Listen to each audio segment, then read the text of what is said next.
સિકંદરાબાદમાં લાખોના દાગીનાની ચોરીનો આરોપી આખરે સુરતમાંથી ઝડપાયો છે.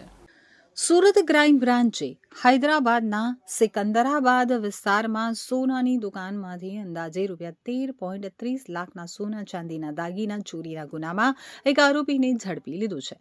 પોલીસે શેખ નસીરુલ શેખ સૈદુલ રહેમાનની ધરપકડ કરી આગળની કાર્યવાહી માટે તેને હૈદરાબાદ પોલીસને હવાલે કર્યો છે.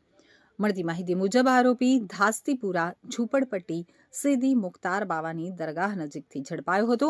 તે મૂળ વેસ્ટ બંગાળના મગુરા ગામનો રહેવાસી છે અને દાગીના બનાવવાનું કામ કરતો હતો.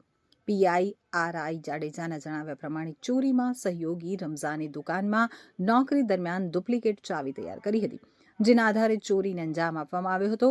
આ ચોરી 21 જાન્યુઆરીની રાત્રે 11 વાગ્યાથી 22 જાન્યુઆરીની સવારે 10 વાગ્યા વચ્ચે બની હતી. રમઝાનને ટીપ તરીકે ₹50,000 આપવા હોવાનું પણ સામે આવ્યું છે. પોલીસ તપાસમાં આરોપી અગાઉ પણ પાંડુઆ વિસ્તારમાં ઘરફોડ અને મોબાઈલ ચોરીના ગુનાઓમાં સંડોવાયેલો હોવાની માહિતી મળી છે. હવે આગળની કાર્યવાહી હૈદરાબાદ માર્કેટ પોલીસ સ્ટેશન દ્વારા હાથ ધરવામાં આવશે.